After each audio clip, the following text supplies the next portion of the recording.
Hello friends, welcome back to my channel Vaishukutti vlogs. అందరూ ఎలా ఉన్నారండి? బాగున్నారా? మేము బాగున్నామండి.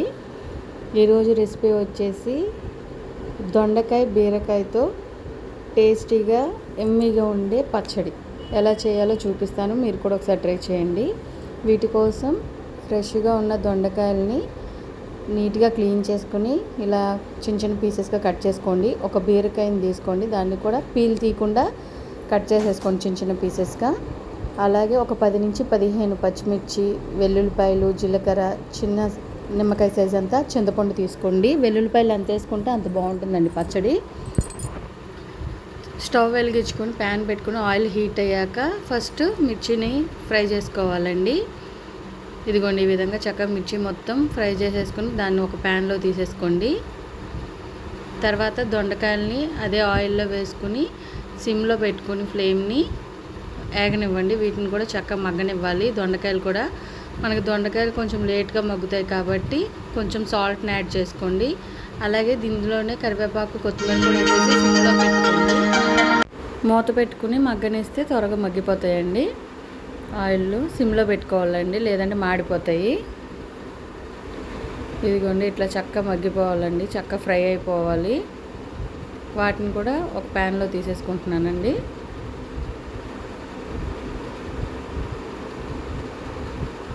మనకి ఇవి ఆయిల్లో స్లో ఫ్లేమ్ మీద చక్కగా మగ్గితే మనకి అవి చక్కగా ఉడుకుతాయి కాబట్టి పచ్చడి కూడా చాలా టేస్టీగా ఎమ్మీగా ఉంటుందండి.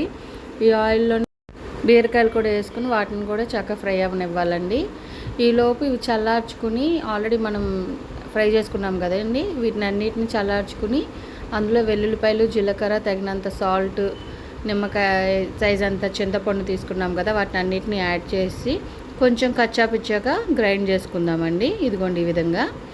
ఎందుకంటే బీరకాయ బాగా త్వరగా మగ్గిపోతుంది కదండి, అవి వేయగానే తిప్పితే బాగా మెత్తగా అయిపోతాయి. సో అందుకని ముందు వాటిని ఫ్రై చేసుకున్న వాటిని కచ్చాపిచ్చాక మిక్సీ చేసేసుకుని తర్వాత వీటి కూడా యాడ్ చేసేసుకుని ఇంకొకసారి మిక్సీ వేసుకున్నాం అనుకోండి, అంతే మనకి ఎంతో టేస్టీగా ఎమ్మీగా ఉండే బీరకాయ దొండకాయ పచ్చడి రెడీ అండి. ఎప్పుడైనా మన ఇంట్లో టమాటాలు ఏమీ లేవు, కర్రీ ఏం చేసుకోవాలి అనిపించినప్పుడు ఇలా ఒక్కసారి పచ్చడి ట్రై చేయండి. ఇప్పుడు అది మిక్సీ పట్టేసుకున్నాక అదే ఆయిల్లో కొంచెం పచ్చెనగపప్పు, వెల్లుల్లిపాయలు,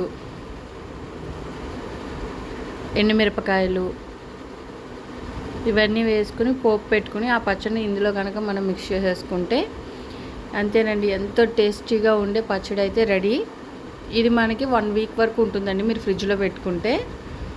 లేదు అనుకుంటే 2 డేస్ బయట పెట్టుకునేటట్టయితే 2 డేస్ ఉంటుందండి.